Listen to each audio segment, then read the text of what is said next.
A racist neighbor named Mrs. Whitaker accuses a black boy, Carlos, of stealing a luxury car. But when the police arrive, Mrs. Whitaker ends up begging for mercy, as the truth shocks the entire neighborhood. Will justice be served? Before we get into the story, comment below where in the world you are watching from today. And if you like this story, don't forget to subscribe. Carlos Johnson stood at the edge of his new driveway, his eyes wide with wonder as he took in the sights of his new neighborhood. The streets were lined with grand houses, each one more impressive than the last. Perfectly manicured lawns stretched out before him, dotted with colorful flower beds and towering trees. The 10-year-old boy took a deep breath, inhaling the sweet scent of freshly cut grass. He couldn't believe this was his new home. It was so different from the bustling city apartment where he had lived all his life. As Carlos began to walk down the sidewalk, his sneakers scuffing lightly against the smooth concrete, he couldn't help but feel a mix of excitement and nervousness. Everything here seemed so big, so fancy. He wondered if he would fit in. Suddenly, something caught his eye. Parked in a nearby driveway was the most beautiful car Carlos had ever seen. Its sleek yellow body gleamed in the sunlight, looking more like a spaceship than a vehicle. Carlos's heart raced as he approached the car, his reflection distorted in its polished surface. He had never seen anything like it up close before. The boy's imagination began to run wild. In his mind, Carlos saw himself sitting behind the wheel, his small hands gripping the leather-wrapped steering wheel. He pictured himself cruising down the street, the powerful engine humming beneath him. In his daydream, neighbors waved as he drove by, smiling and calling out hellos. Carlos grinned, lost in his fantasy. He reached out, his fingers hovering just above the car's shiny surface, not quite touching it. He didn't want to leave fingerprints or get in trouble. "Wow," he whispered to himself, his voice filled with awe. "I wonder what it's like to drive something like this." For a moment, Carlos forgot about his worries of fitting in. In that car, he felt like he could go anywhere, be anyone. It represented all the possibilities of his new life in this neighborhood. As he stood there admiring the vehicle, Carlos felt a surge of determination. Maybe one day, he thought, he would have a car just like this. Maybe one day he would truly belong here. As Carlos stood admiring the sleek yellow car, a pair of sharp eyes watched him from behind lace curtains across the street. Mrs. Eleanor Whitaker, a woman in her late 50s with silver hair pulled into a tight bun, frowned as she observed the unfamiliar boy. Mrs. Whitaker had lived in this neighborhood for over 3 decades, and she prided herself on knowing every face, every car, and every routine of her fellow residents. She considered herself the unofficial guardian of their peaceful suburban enclave, always on the lookout for anything, or anyone, out of place. Pursing her thin lips, Mrs. Whitaker stepped away from her window and reached for her house phone. Her fingers hovered over the buttons as she debated whether to call the police. Now, she muttered to herself. Let's not be hasty. Perhaps I should investigate first. With a determined nod, she smoothed her floral dress and made her way to the front door. As she stepped onto her porch, Mrs. Whitaker's eyes narrowed, focusing on the young boy still lingering near the expensive car. I don't recognize that child, she thought, her mind racing. He certainly doesn't look like he belongs here. What if he's planning to steal that car? Or worse, what if he's a scout for some criminal gang? Mrs. Whitaker's heart raced as her imagination ran wild with possibilities. She had always taken pride in keeping their neighborhood safe and exclusive. The thought of new, unfamiliar faces moving in made her uncomfortable, especially those who didn't fit her idea of what a proper resident should look like. Things are changing too fast, she grumbled under her breath. In my day, we knew all our neighbors.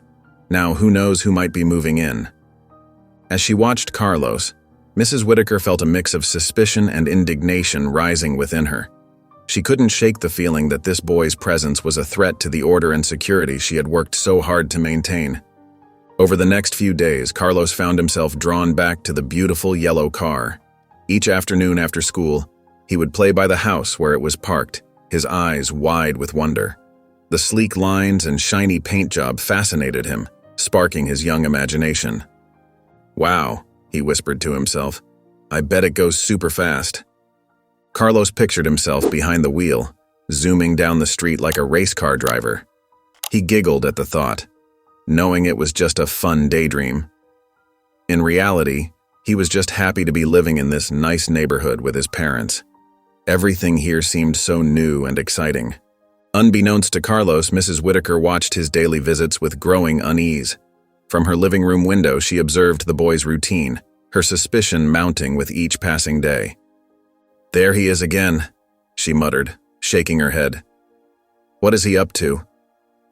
Mrs. Whitaker's mind raced with possibilities, each one more alarming than the last. She couldn't understand why a child would be so interested in a car unless he had bad intentions.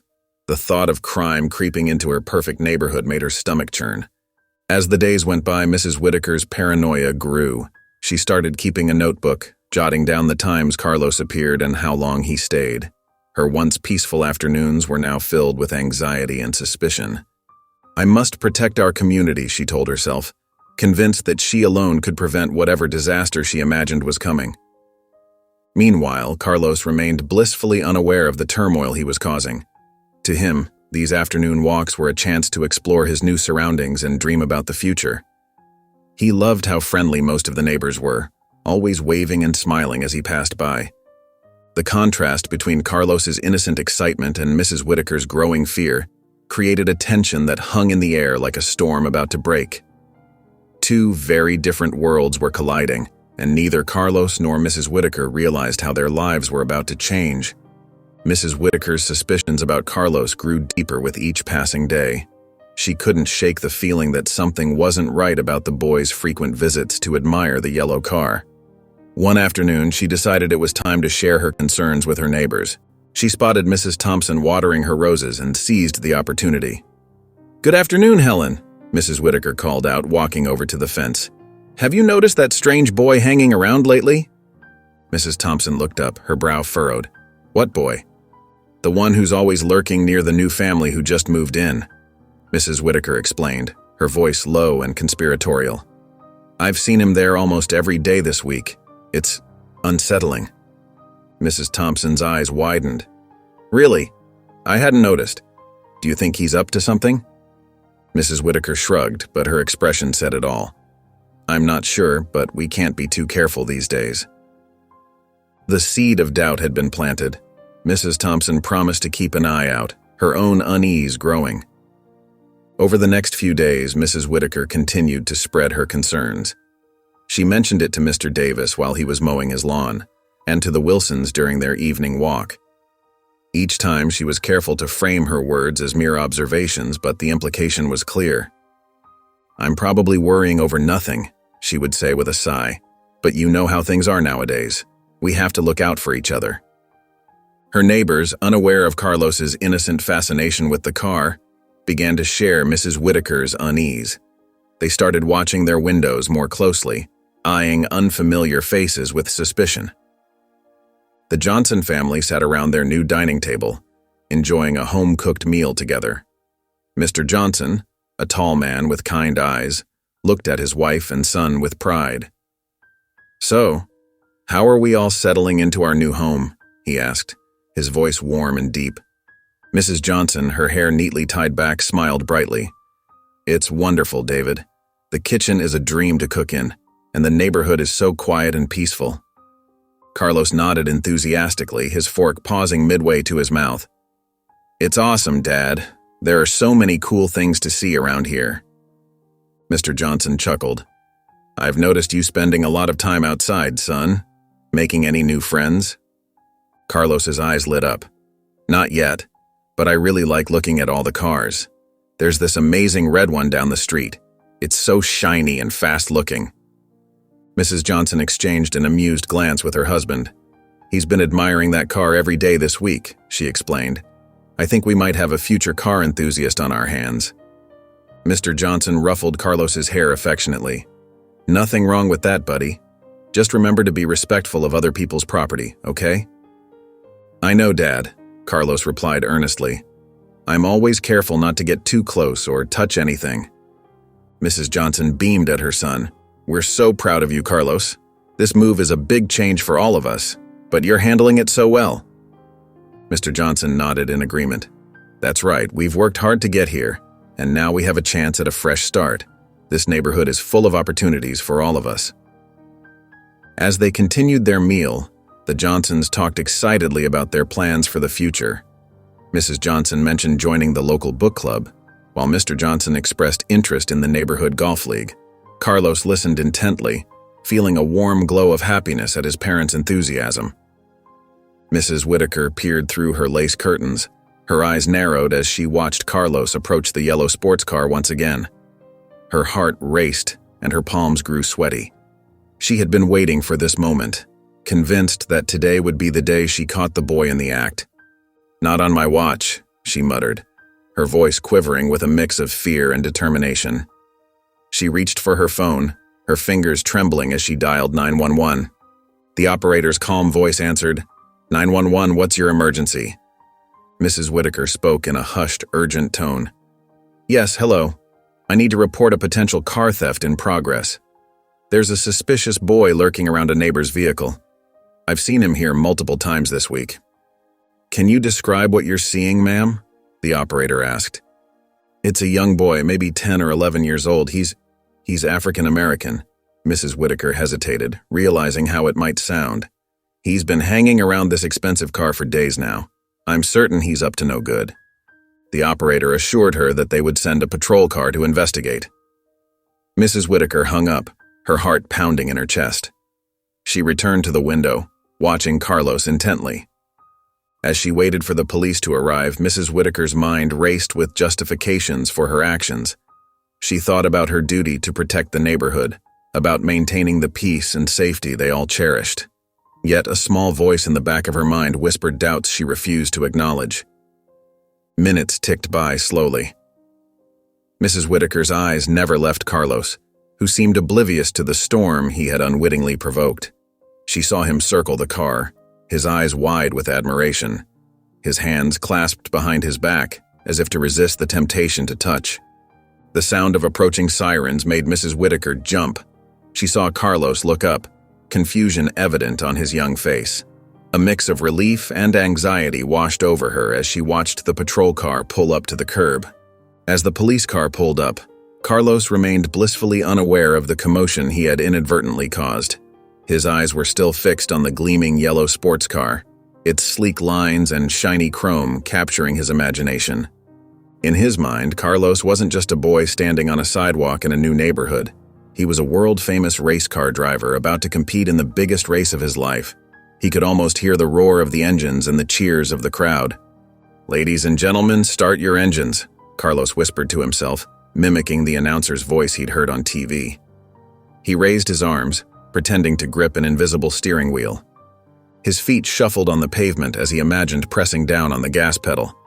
"Vroom, vroom," he said softly, a big smile spreading across his face. In his daydream, the car shot forward, leaving all the other racers in the dust. Carlos leaned left and right, taking imaginary turns at breakneck speeds. His heart raced with excitement as he pictured himself in the lead, the finish line just ahead. "And Carlos Johnson takes the checkered flag," he exclaimed quietly, throwing his arms up in victory. The boy's innocent play continued, completely oblivious to Mrs. Whitaker watching from her window or the approaching police officers. In Carlos's world, there was no suspicion, no fear, only the pure joy of a child's imagination. As he stood there, lost in his fantasy, Carlos remembered something his dad had told him about the car. "That's a classic muscle car, son," Mr. Johnson had explained. "They don't make 'em like that anymore." Carlos nodded to himself, appreciating the car even more. He wondered what it would be like to sit behind the wheel, to feel the leather seats and look out over that long, gleaming hood. Not to steal it, of course. Carlos knew that was wrong. He just wanted to admire it up close, to see all the details that made it so special.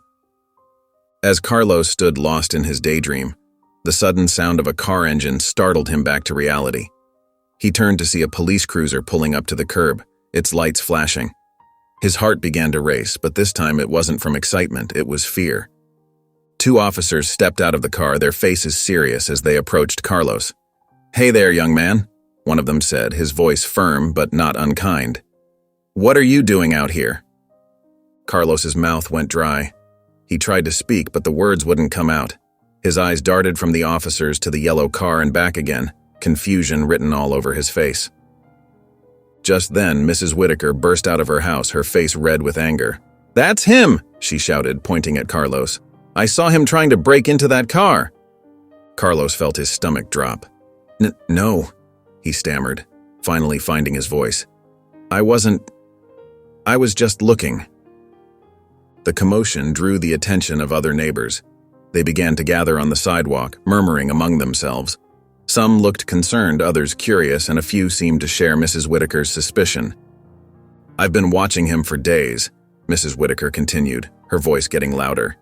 "He's been casing the place, waiting for his chance to steal that car." Tears welled up in Carlos's eyes. He couldn't understand why this lady was saying such mean things about him. He had never even touched the car, let alone tried to steal it. The officers looked at each other, then back at Carlos. "Son, we're going to need you to step away from the vehicle," one of them said gently. Carlos nodded, his whole body shaking as he took a few steps back. He wished his parents were there. He wished he could explain that he was just playing, that he loved looking at the beautiful car, but would never try to take it. As the tension in the air grew thicker, more neighbors joined the growing crowd. Some whispered to each other, while others stared at Carlos with a mix of pity and suspicion. The boy felt small and alone, surrounded by unfamiliar faces and accusations he didn't understand. Just as the tension reached its breaking point, a sleek black SUV pulled into the driveway. The crowd parted as Mr. and Mrs. Johnson stepped out, their faces etched with confusion and worry. They quickly spotted Carlos surrounded by police officers, tears streaming down his face. "Carlos!" Mrs. Johnson cried out, her voice filled with panic. She rushed towards her son, Mr. Johnson close behind. "What's going on here?" Mr. Johnson demanded, his deep voice cutting through the murmurs of the crowd. "Why are you questioning our son?" The officers looked at each other, clearly caught off guard. Mrs. Whitaker, however, wasn't deterred. She stepped forward, her finger still pointed accusingly at Carlos. "This boy has been trying to steal that car for days," she insisted. Mrs. Johnson wrapped her arms protectively around Carlos, who buried his face in her side. "Steal?" she exclaimed, her voice trembling with a mix of anger and disbelief. "That's our car." A hush fell over the crowd. Mrs. Whitaker's mouth dropped open in shock, her accusing finger slowly lowering. Mr. Johnson, his face a mix of frustration and disappointment, addressed the officers. "We just moved into this neighborhood last week," he explained, gesturing to the house with the yellow car in the driveway. "That's our home and that's our new car." He was just admiring it as Carlos is interested to cars. The neighbors began to whisper among themselves, their faces showing a dawning realization of the terrible mistake that had been made. Some looked ashamed, others confused, and a few even seemed angry at the misunderstanding. Mrs. Whitaker's face had turned pale. She stammered, But I saw him. I thought." "You thought what, exactly?" Mrs. Johnson asked, her voice sharp with hurt and anger. She held Carlos closer, feeling her son's body shake with silent sobs. The officers, now looking extremely uncomfortable, turned to Mrs. Whitaker. "Ma'am, did you actually see this boy trying to break into the car?" one of them asked. Mrs. Whitaker's eyes darted around as if searching for support from her neighbors. Finding none, she deflated. "Well, no," she admitted quietly. "But he was always hanging around it? I just assumed." The silence that followed Mrs. Whitaker's admission was deafening. Mr. Johnson stepped forward, his face a mask of controlled anger and disappointment. "Do you understand what you've done?" he asked, his voice low but filled with emotion. "You called the police on a child, our child. Because of what? Because he was admiring a car?" Mrs. Johnson, still holding Carlos close, spoke up, her voice trembling. "Do you have any idea how dangerous this could have been? Our son could have been hurt, or worse, all because of your assumptions." Carlos, his face tear-stained, looked up at his parents, then at Mrs. Whitaker. The boy's eyes were filled with confusion and hurt, unable to understand why this woman had thought he was doing something wrong. The police officers shifted uncomfortably, realizing the gravity of the situation. One of them stepped forward, addressing the Johnsons. "Mr. and Mrs. Johnson, we sincerely apologize for this misunderstanding. We should have verified the situation more thoroughly before approaching your son." Mrs. Whitaker stood frozen, her face pale and her eyes wide. The weight of her actions seemed to crash down on her all at once. I didn't mean," she stuttered, but her words trailed off, finding no justification for her actions. The neighbors who had gathered looked on in shocked silence. Some exchanged glances of shame, others looked down at their feet, unable to meet the Johnsons' eyes. The consequences of their quick judgments and gossip were laid bare before them.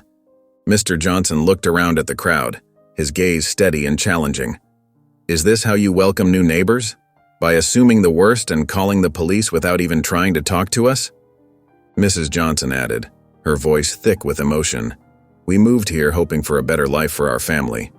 We never imagined our son would be treated like a criminal for simply being curious about a car." The impact of their words was visible on every face in the crowd.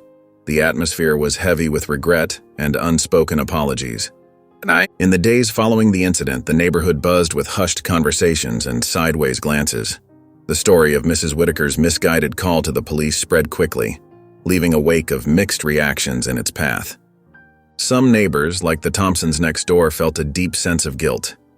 Mrs. Thompson stood at her kitchen window, watching the Johnson family's house with a heavy heart. "We should have known better," she whispered to her husband. "We've been so caught up in our own little world that we forgot how to be good neighbors." Others, however, were more defensive. At the local coffee shop, Mr. Granger loudly proclaimed, "Well, you can't be too careful these days. It's better to be safe than sorry, isn't it?" His words were met with uncomfortable silence and a few reluctant nods. Mrs. Whitaker, meanwhile, rarely left her house. She spent her days peeking through her curtains, watching the neighborhood she once thought she knew so well. The shame of her actions weighed heavily on her, making even the simplest tasks feel impossible. One afternoon, she saw Carlos playing in his front yard. The boy's laughter carried across the street, a stark reminder of the innocence she had so carelessly threatened. Mrs. Whitaker felt her heart clench with regret. "I need to apologize," she muttered to herself. But how? What could I possibly say to make this right? The thought of facing the Johnsons filled her with dread, but she knew it was necessary. As the week progressed, small gestures of reconciliation began to appear. The Millers left a basket of homemade cookies on the Johnsons' porch with a heartfelt note of apology. The Jacksons invited Carlos to join their son's birthday party, an olive branch extended with hope. Yet the neighborhood remained divided. Some, like Mrs. Whitaker, grappled with their guilt and searched for ways to make amends. Others held on to their prejudices, justifying their initial suspicions with flimsy excuses. Carlos sat on the edge of his bed, his small hands clutching a toy car. His eyes, usually bright with curiosity, were now clouded with confusion and hurt. The events of the past few days replayed in his mind like a broken record, each memory bringing a fresh wave of pain. Mr. and Mrs. Johnson exchanged worried glances before sitting down on either side of their son. Mrs. Johnson gently placed her hand on Carlos's shoulder. "Sweetie, we need to talk about what happened," she said softly. Carlos looked up at his mother, his lower lip trembling. "Why did that lady think I was going to steal the car? I was just looking at it. I didn't do anything wrong, did I?" Mr. Johnson shook his head firmly. "No, son. You didn't do anything wrong at all. Sometimes people make wrong assumptions based on how someone looks, without knowing who they really are." "But why?"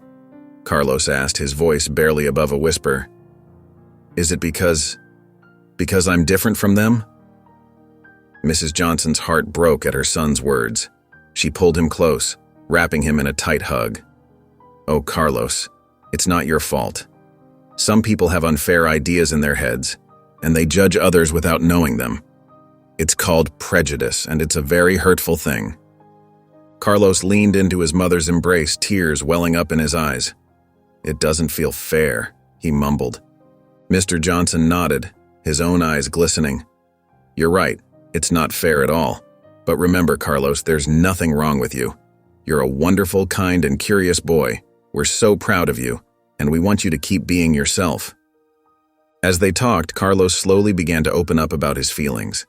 He shared how scared he had been when the police approached him, how confused he felt when Mrs. Whitaker accused him, and how sad it made him to think that people might not like him just because of how he looked. His parents listened patiently, offering words of comfort and reassurance. They explained that while some people might judge unfairly, there were also many good people in the world who would see Carlos for who he truly was. Mrs. Eleanor Whitaker sat in her living room, her hands trembling as she clutched a cup of tea. The familiar comfort of her floral-patterned armchair now felt suffocating. Her eyes darted to the window, where she could see the Johnsons' house across the street. The sight made her stomach churn with guilt. "What have I done?" she whispered to herself, her voice cracking. The weight of her actions pressed down on her like a heavy blanket. She had always prided herself on being the neighborhood's protector, the one who kept everyone safe. But now, that pride lay shattered at her feet. Mrs. Whitaker's mind wandered back to her childhood, growing up in a small town where everyone looked the same and newcomers were viewed with suspicion. She remembered her father's stern warnings about outsiders and how they might disrupt their peaceful way of life. "But this isn't then," she muttered, shaking her head. "This is now, and I should know better." The image of young Carlos's frightened face flashed before her eyes, making her wince. She had seen a threat where there was only an innocent child. The realization made her feel small and foolish. Mrs. Whitaker stood up, pacing her living room. She wanted to apologize, to make things right, but fear held her back. What if the Johnsons rejected her apology? What if the other neighbors looked down on her for admitting her mistake? "Oh, Eleanor," she scolded herself, "you're being a coward." She walked to her bookshelf, running her fingers along the spines of her beloved novels. Her eyes landed on a book about acceptance and understanding. She had read it years ago, but had forgotten its lessons somewhere along the way. Mrs. Whitaker's heart raced as she contemplated facing the Johnsons. The thought of admitting her prejudice made her feel exposed and vulnerable, but deep down, she knew it was the right thing to do. She glanced at the phone, considering calling her daughter for advice. But no, this was something she had to face on her own. Mrs. Whitaker took a deep breath, straightening her shoulders. "It's time to make this right," she said firmly, though her voice quivered slightly.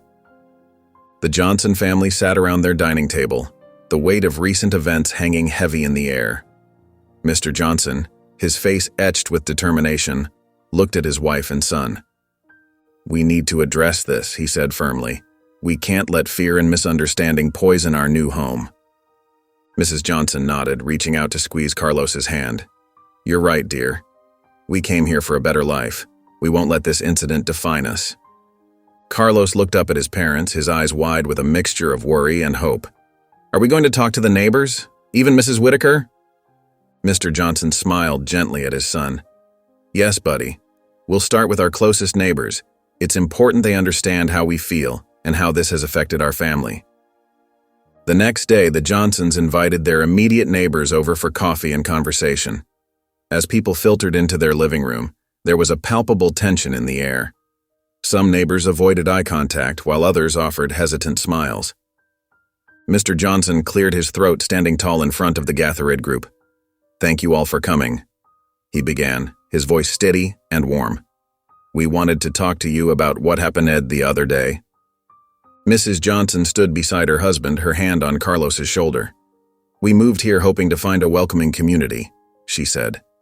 "What happened to our son was hurtful and frightening, but we believe in the power of understanding and open communication." As the Johnsons shared their story, the neighbors listened intently. They spoke of their dreams for their new home, their love for Carlos, and the pain of seeing him treated with suspicion. Carlos, gathering his courage, spoke up. "I just wanted to look at the cool car," he said softly. "I didn't mean to scare anyone." The neighbors' expressions softened as they heard the family's perspective. One by one, they began to share their own thoughts and feelings. "We're so sorry," said a woman named Sarah, her eyes brimming with tears. "We should have known better than to jump to conclusions." Another neighbor, Tom, nodded in agreement. "You're right. We need to do better as a community." You deserve to feel safe and welcome here." As the conversation continued, the atmosphere in the room began to shift. The tension eased, replaced by a growing sense of empathy and understanding. The Johnsons' strength and grace in the face of adversity touched their neighbors deeply. Mrs. Eleanor Whitaker stood at the end of her driveway, her eyes fixed on the Johnson family's home. Her hands trembled slightly as she smoothed down her blouse, gathering her courage. The weight of her actions pressed heavily on her heart, and she knew she had to make things right. With slow, hesitant steps, she made her way down the sidewalk. Each step felt like a mile as she approached the Johnsons' front door. The beautiful house, which had once been a source of suspicion for her, now stood as a symbol of her shame and regret. Mrs. Whitaker paused at the foot of the porch steps, taking a deep breath. "Come on, Eleanor," she whispered to herself. "You can do this. You must do this." She climbed the steps, her legs feeling weak beneath her. As she reached the door, she raised her hand to knock, then hesitated. What if they slammed the door in her face? What if they yelled at her? She deserved it, she knew, but the thought still terrified her. Pushing aside her fears, Mrs. Whitaker finally rapped her knuckles against the door. The sound seemed to echo in her ears, impossibly loud. She waited, her heart pounding so hard she was sure the Johnsons would hear it even before they opened the door. Seconds ticked by like hours. Mrs. Whitaker shifted from foot to foot, fighting the urge to turn and run back to the safety of her own home. But she stood her ground, knowing that facing this was the right thing to do. Finally, she heard footsteps approaching from inside. Mrs. Whitaker's breath caught in her throat as the door began to open. She steeled herself, unsure of what reception awaited her, but determined to make amends no matter what. The door swung open, revealing Mr. and Mrs. Johnson. Their faces were a mix of surprise and caution as they saw Mrs. Whitaker standing there, wringing her hands nervously. "Mrs. Whitaker," Mr. Johnson said, his voice calm but guarded. "What can we do for you?" Mrs. Whitaker's voice quivered as she spoke. I've come to apologize. What I did was terribly wrong, and I'm so sorry. I understand if you don't want to speak with me, but..." Mrs. Johnson's expression softened slightly. She glanced at her husband, who nodded almost imperceptibly. "Why don't you come inside?" Mrs. Johnson offered, stepping back to allow Mrs. Whitaker entry. The older woman hesitated for a moment before stepping into the foyer. The tension in the air was palpable as they made their way to the living room. Mrs. Whitaker perched on the edge of an armchair, while the Johnsons sat on the couch across from her. Mrs. Whitaker began, her eyes welling with tears. "I can't begin to express how sorry I am for what I did. My actions were inexcusable. I let my fears and prejudices cloud my judgment, and I caused your family, especially young Carlos, so much pain." Her voice broke as she continued. "I've spent days thinking about what I did, and I'm ashamed. I know an apology can't undo the hurt I've caused, but I want you to know that I truly regret my actions." The Johnsons listened silently, their expressions gradually softening as they saw the sincerity in Mrs. Whitaker's words and the tears rolling down her cheeks.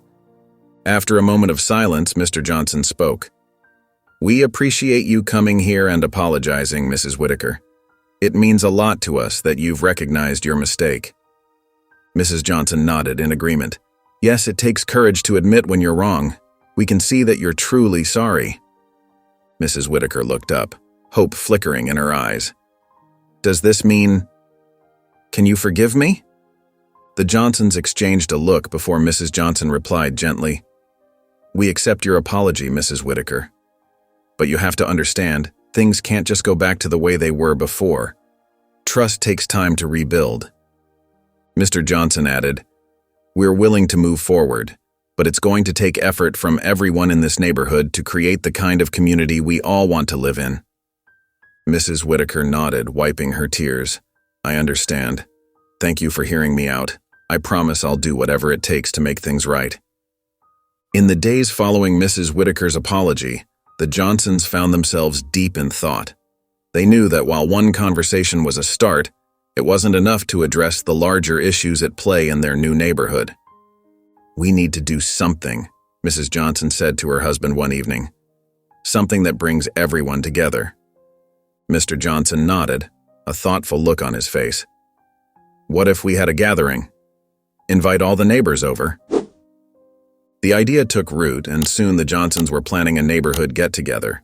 They decided to host it in their backyard, hoping to create a relaxed atmosphere where people could talk openly.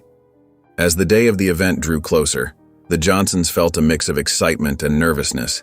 They spent hours preparing, making sure everything was perfect. Mrs. Johnson baked her famous apple pie, while Mr. Johnson set up chairs and tables in the backyard. Carlos helped too, hanging colorful streamers and arranging flowers. But the boy seemed quieter than usual, his eyes often darting to the driveway where the incident had occurred. "You okay, buddy?" Mr. Johnson asked, placing a gentle hand on his son's shoulder. Carlos shrugged. "What if they don't like us, Dad?" Mr. Johnson knelt down to meet his son's eyes. "Remember, we're not doing this to make people like us. We're doing it to help everyone understand each other better." As the hour of the gathering approached, Mrs. Johnson fretted over last-minute details. "Do you think we have enough food? What if no one shows up?" Mr. Johnson took her hand, giving it a reassuring squeeze. "It'll be okay. We're doing the right thing." They stood together on their porch, watching as the first neighbors began to arrive. Some looked curious, others a bit uncomfortable. The Johnsons took a deep breath, ready to welcome their guests and start a conversation that they hoped would change their community for the better. As neighbors filtered into the Johnsons' backyard, an uneasy silence hung in the air. People clustered in small groups, speaking in hushed tones and casting uncertain glances around. Carlos stood close to his parents, his eyes wide as he watched the gathering unfold. Mrs. Johnson cleared her throat nervously. "Thank you all for coming," she began, her voice wavering slightly. "We wanted to bring everyone together because we think it's important to talk about what happened." Mr. Johnson stepped forward, placing a comforting hand on his wife's shoulder. "We're new here," he said, his deep voice carrying across the yard. "And we know that change can be scary sometimes, but we also believe that by getting to know each other, we can build a stronger community." As the Johnsons shared their story, the excitement of moving to a new neighborhood, the pain of the misunderstanding, and their hope for the future, the tension in the air began to ease. Neighbors leaned in, listening intently. Mrs. Whitaker, standing near the back of the crowd, stepped forward. Her eyes were misty as she spoke. I want to apologize again," she said, her voice thick with emotion. "I let my fears get the best of me, and I hurt an innocent child because of it." Her words seemed to break a dam. Suddenly, other neighbors began to speak up. "I've lived here for 20 years, an older man said, "and I realize now that I've never really known my neighbors. Maybe it's time to change that." A young mother bounced her baby on her hip as she added, "I was scared too when I first moved here. I didn't know if I'd fit in, but now I see we all have those fears." As more people shared their experiences and feelings, the atmosphere shifted. Laughter began to mingle with the serious conversations. Children, including Carlos, started to play together on the lawn. Mr. Johnson looked around at the scene, a smile spreading across his face. "This," he said softly to his wife, "this is what community looks like." As the conversation continued, Mrs. Whitaker took a deep breath and slowly stood up. Her hands trembled slightly as she faced the group. I think it's time I shared my story," she said, her voice barely above a whisper. The chatter died down as all eyes turned to her. Mrs. Whitaker cleared her throat, her eyes glistening with unshed tears. "I've lived in this neighborhood for over 40 years, she began. "I've seen it change, and I'll admit those changes scared me." She paused, looking around at the faces watching her. "I grew up in a different time, a time when we were taught to be wary of anyone who looked different from us. It's not right, I know that now, but those old fears, they're hard to shake." Mrs. Whitaker's voice grew stronger as she continued. "When I saw Carlos admiring that car, I didn't see an innocent child. I saw my own fears come to life. I made assumptions based on nothing but my own prejudices, and I'm deeply ashamed of that." Tears began to roll down her cheeks. "I hurt a child, a family, and our entire community with my actions. I can't take that back, but I can promise to do better. I want to learn, to understand, to be part of building a community where everyone feels welcome and safe."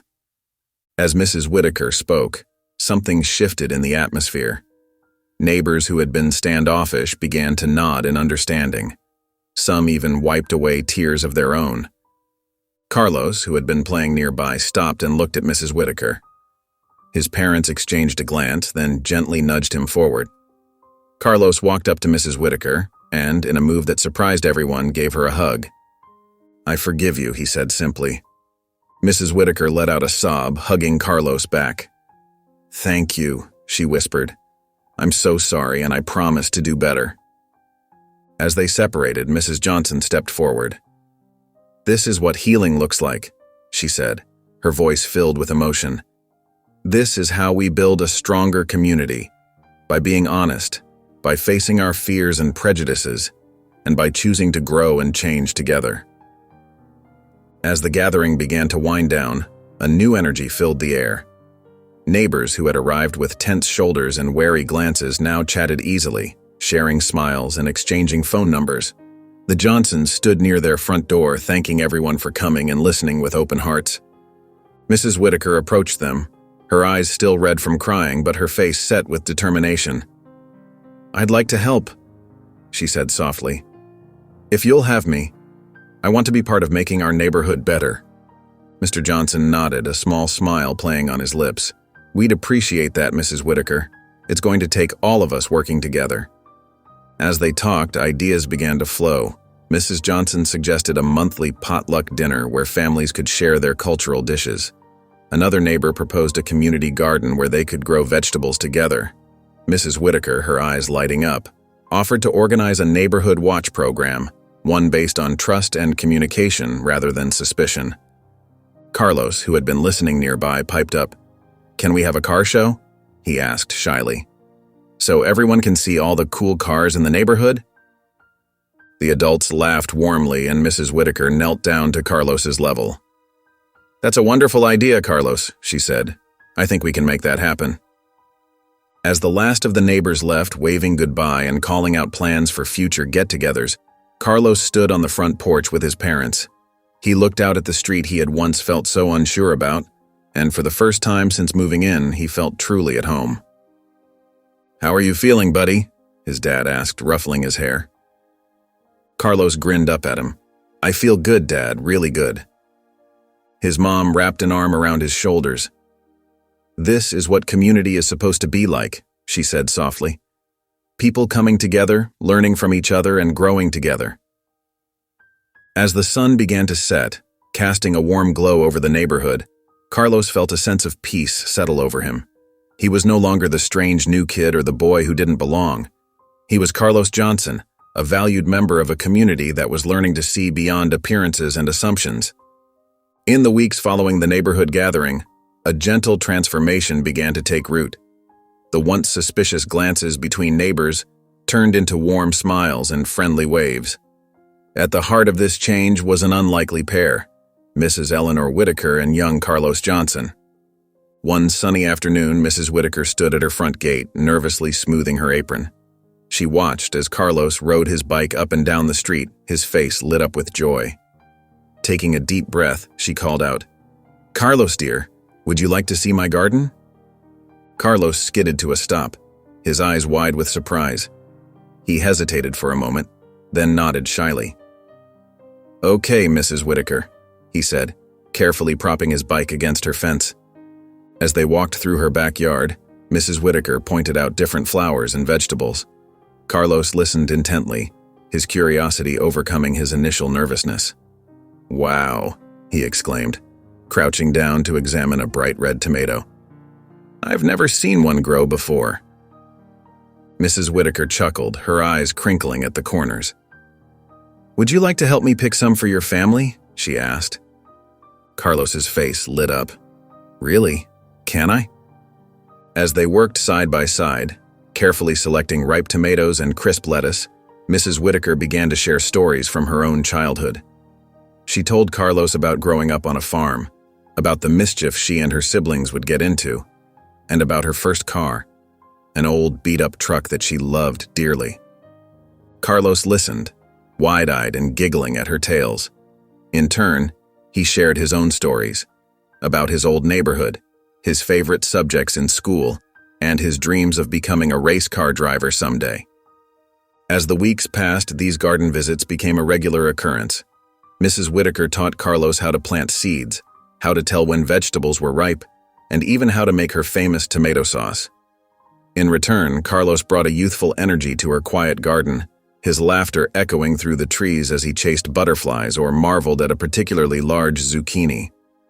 One day, as they sat on her porch sipping lemonade after a long afternoon of gardening, Mrs. Whitaker looked at Carlos with a gentle smile. "You know, Carlos," she said softly, "I'm so glad you moved to our neighborhood. You've taught this old lady a thing or two about seeing the world with fresh eyes." Carlos beamed at her, his gap-toothed grin wide and genuine. "I'm glad too, Mrs. Whitaker. You're the best gardening teacher ever." As the sun began to set, casting a warm glow over Mrs. Whitaker's flourishing garden, it was clear that more than just plants were growing in this little corner of the neighborhood. A friendship had blossomed, bridging generations and healing old wounds, proving that with open hearts and minds, beautiful things could grow in the most unexpected places. As the weeks passed, Mr. and Mrs. Johnson began to notice a remarkable change in their son Carlos. The shadows of worry that had once clouded his eyes were replaced by a bright, infectious sparkle. His laughter, once hesitant and rare, now filled their home with joyous echoes. One evening, as the family sat down for dinner, Mrs. Johnson couldn't help but smile at the animated way Carlos described his day. "And then Mrs. Whitaker showed me how to tie up the tomato plants so they grow straight and tall," he exclaimed, gesturing excitedly with his fork. Mr. Johnson chuckled, exchanging a warm glance with his wife. "You seem to be having a lot of fun with Mrs. Whitaker, son," he said, his voice filled with a mixture of relief and happiness. Carlos nodded enthusiastically. "She's really nice, Dad. Did you know she used to live on a farm? She tells the funniest stories." As they listened to Carlos chatter away, Mr. and Mrs. Johnson felt a weight lift from their shoulders. The fear and uncertainty that had gripped them after the incident began to melt away, replaced by a growing sense of hope and belonging. Later that night, after Carlos had gone to bed, the Johnsons sat on their porch, enjoying the peaceful evening. Mrs. Johnson leaned her head on her husband's shoulder, sighing contentedly. "Can you believe how much has changed?" she whispered. Mr. Johnson wrapped his arm around her, giving her a gentle squeeze. "It's amazing," he agreed. "I was so worried about Carlos, but look at him now. He's thriving." They sat in comfortable silence for a moment, watching as a few neighbors strolled by, waving and calling out friendly greetings. The atmosphere in the neighborhood had shifted dramatically. Where once there had been suspicion and unease, now there was warmth and camaraderie. Mrs. Johnson felt tears prick at her eyes. "We did the right thing," she said softly. "Standing up for ourselves, organizing that gathering, it's made all the difference." Mr. Johnson nodded, his own eyes misty. "It wasn't easy, but it was worth it. We're building the kind of community we always dreamed of for Carlos." As they sat there, basking in the glow of their hard-won peace, they felt a deep sense of gratitude. Their family had faced a difficult challenge, but they had emerged stronger, more connected, and more at home than ever before. Mrs. Whitaker stood at the corner of Maple Street, clutching a clipboard to her chest. Her eyes darted nervously from face to face as neighbors began to gather for the community cleanup day she had organized. She took a deep breath, steeling herself for what was to come. "Good morning, everyone," she called out, her voice trembling slightly. "Thank you all for coming. I can't tell you how much it means to me." As she spoke, Mrs. Whitaker felt a gentle touch on her arm. She turned to see Carlos Johnson smiling up at her, his parents standing close behind. "We wouldn't miss it, Mrs. Whitaker," Carlos said brightly. Mrs. Whitaker's eyes welled up with tears, but she blinked them back, determined to stay focused. She began to explain the plan for the day, her confidence growing with each word. As the group dispersed to begin their tasks, Mrs. Whitaker noticed more and more neighbors arriving. Some looked uncertain, but many wore warm smiles. Mr. Peterson from across the street approached her, trash bag in hand. "Eleanor," he said, using her first name for the first time in years. This was a wonderful idea. It's about time we all came together like this. Mrs. Whitaker felt a warmth spread through her chest. "Thank you, George," she replied, her voice thick with emotion. "I'm just trying to do my part." Throughout the day, Mrs. Whitaker worked tirelessly alongside her neighbors. She picked up litter, planted flowers, and even helped paint a community mural. With each task, she felt a little more of the weight she'd been carrying lift from her shoulders. As the sun began to set, Mrs. Whitaker looked around at what they had accomplished. The neighborhood sparkled, but more importantly, there was a new sense of unity in the air. Neighbors chatted and laughed together, their earlier suspicions forgotten. Mrs. Johnson approached her, a warm smile on her face. "Mrs. Whitaker, I just wanted to say thank you. This day, it's meant so much to all of us." Mrs. Whitaker felt tears spring to her eyes once again, but this time, she let them fall. "No," she said softly. "Thank you for giving me the chance to make things right."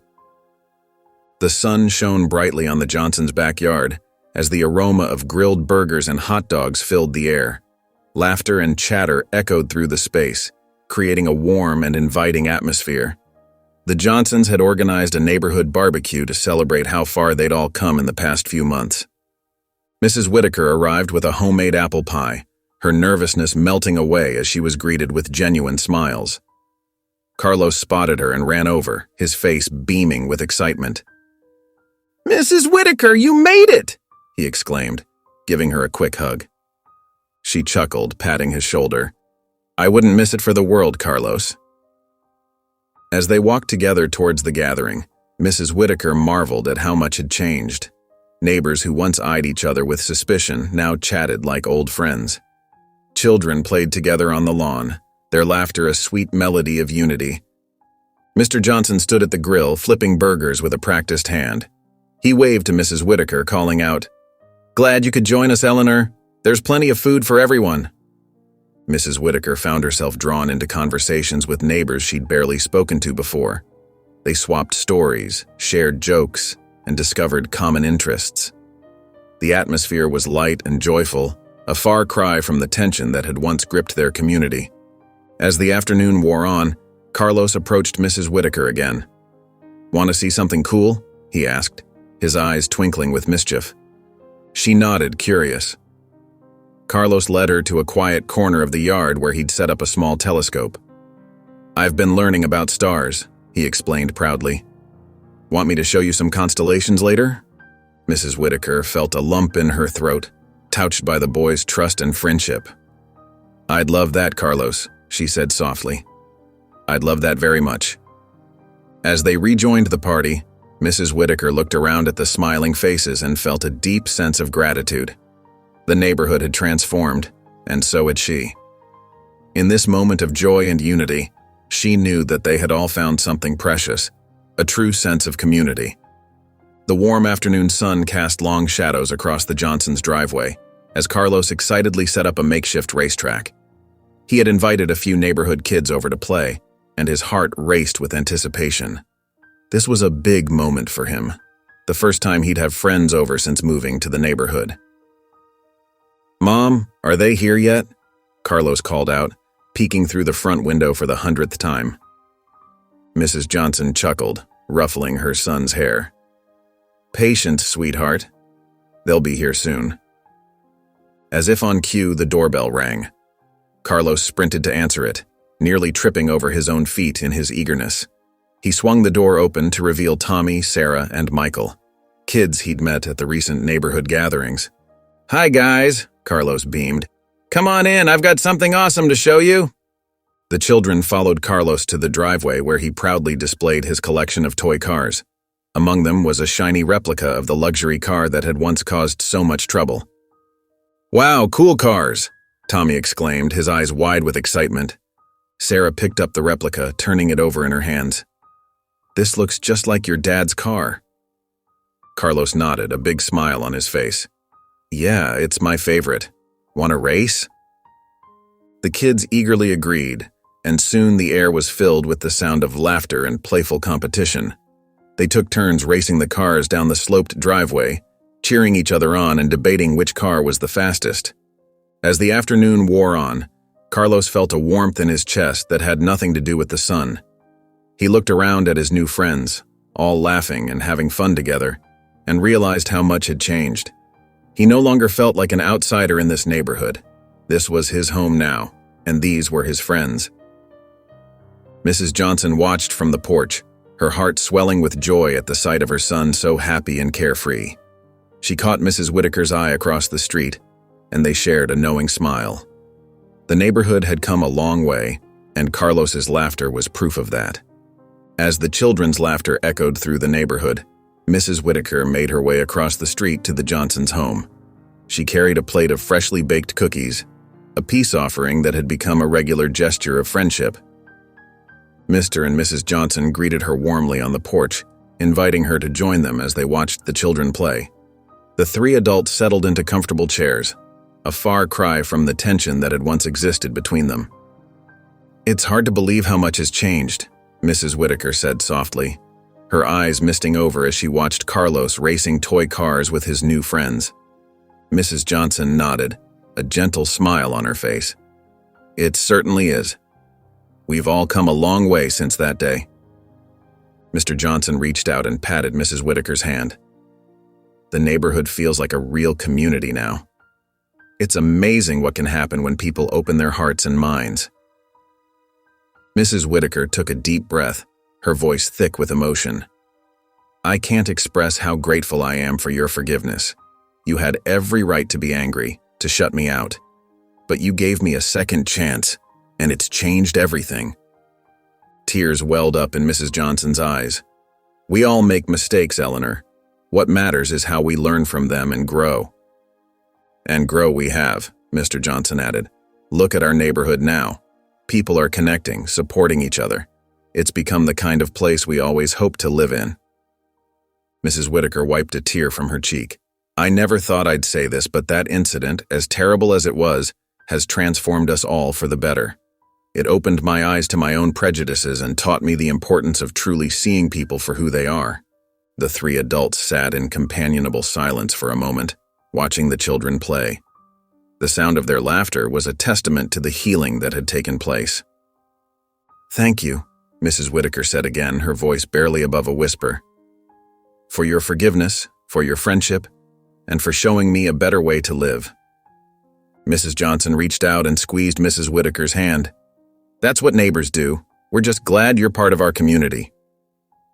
The Johnsons and Mrs. Whitaker sat around the Johnsons' kitchen table, sipping coffee and brainstorming ideas.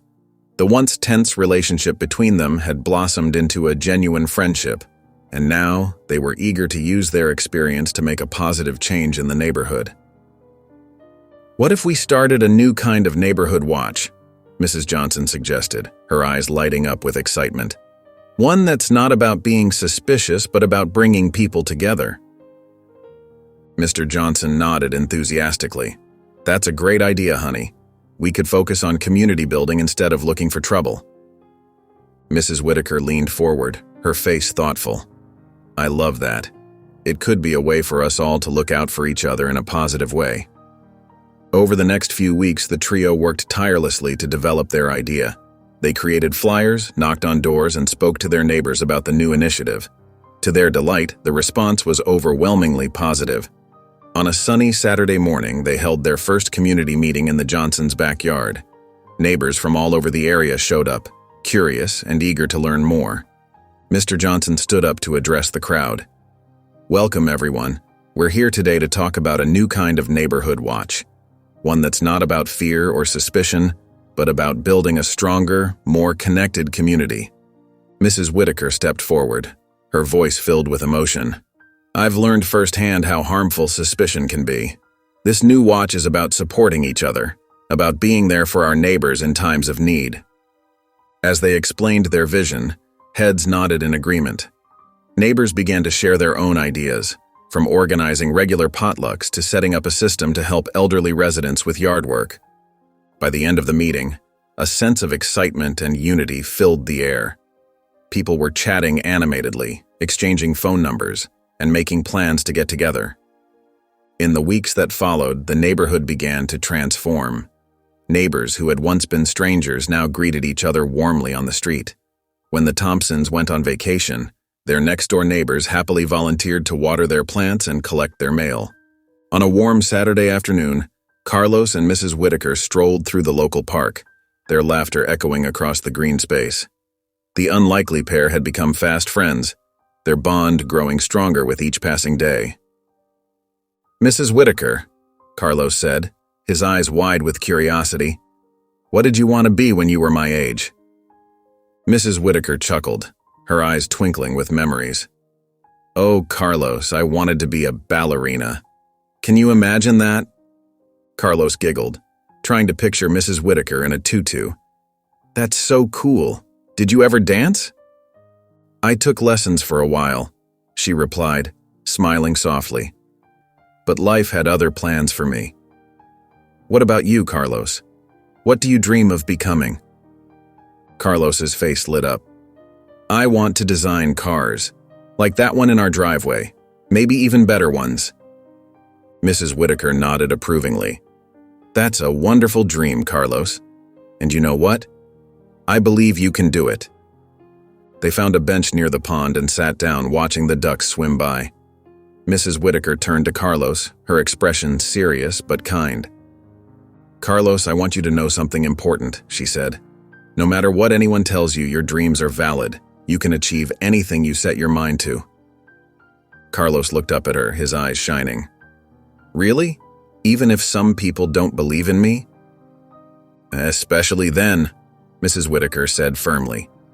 "The most important thing is to believe in yourself and to be kind to others along the way. Kindness can change lives, you know." Carlos nodded thoughtfully. "Like how you changed, Mrs. Whitaker? You're so nice now."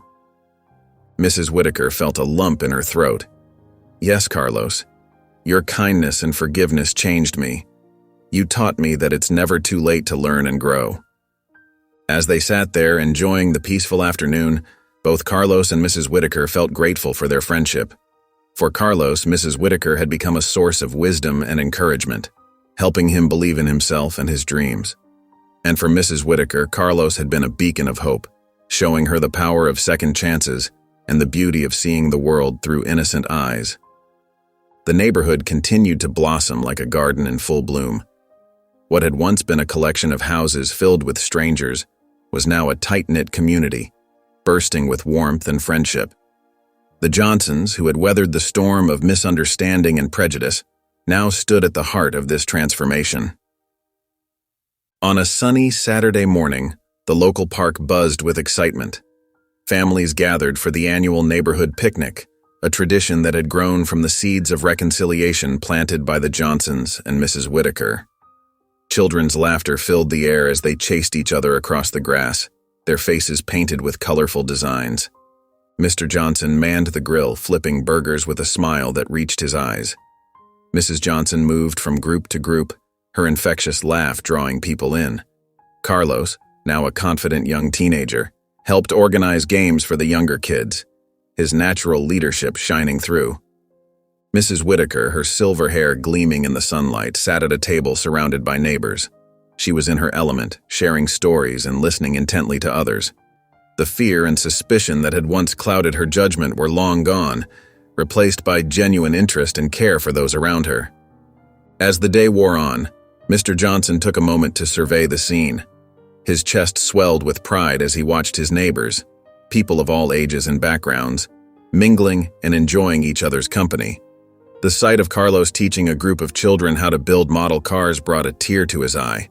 Mrs. Johnson joined her husband, slipping her hand into his. "Can you believe how far we've come?" she whispered, her voice thick with emotion. Mr. Johnson squeezed her hand. "It's more than I ever dreamed possible," he replied. "This is what home should feel like." The Johnsons' efforts had not only changed their own lives but had rippled out to touch everyone in the neighborhood. Community gardens flourished, book clubs met regularly, and a mentorship program for local youth was thriving. The sense of belonging and mutual support was palpable, a testament to the power of understanding and forgiveness. As the picnic wound down, the Johnsons found themselves surrounded by grateful neighbors. Words of thanks and appreciation flowed freely, acknowledging the family's role in bringing the community together. The Johnsons accepted the praise with humility, knowing that true change had come from everyone's willingness to open their hearts and minds.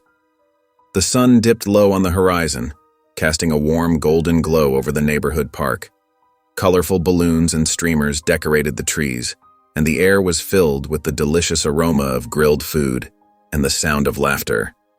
It was the day of the final neighborhood gathering of the summer, a celebration of how far they had all come together. Carlos, now a confident and outgoing teenager, stood at the center of a group of friends. His eyes sparkled with joy as he recounted a funny story, causing those around him to erupt in laughter. The young boy who had once felt out of place was now firmly rooted in the community, surrounded by love and acceptance. Mrs. Whitaker, her silver hair neatly styled, stood beside Mr. and Mrs. Johnson. The trio watched the festivities with pride, their hearts full of the journey they had taken together. Mrs. Whitaker's eyes misted over as she remembered the day she had made that fateful phone call. How different things were now, how much she had learned and grown. "I never thought I'd say this," Mrs. Whitaker said softly to the Johnsons, "but I'm grateful for that terrible day. It opened my eyes and my heart." Mrs. Johnson squeezed her hand. "We've all learned so much," she replied. "Look at what we've built together." Mr. Johnson nodded, his gaze sweeping over the gathering. "This is what community should be," he said. "A place where everyone belongs, where we lift each other up." As the evening progressed, the neighborhood gathered around a small stage set up for the occasion. Mr. Johnson stepped up to the microphone, his presence commanding attention. The crowd fell silent, eager to hear his words. "Friends, neighbors, family," he began, his voice warm and strong. "Today we celebrate not just the end of summer, but the strength of our community. We've learned that forgiveness has the power to heal, that understanding can bridge any gap, and that together we are stronger than we ever could be apart." A round of applause erupted, punctuated by cheers and whistles. Carlos beamed with pride at his father's words, feeling a deep sense of belonging wash over him. Mrs. Whitaker wiped a tear from her eye, overwhelmed by the love and acceptance surrounding her. If you enjoyed the story of Carlos and Mrs. Whitaker, I hand-picked this next story that will touch your heart. Please don't miss this one. Click here to watch it.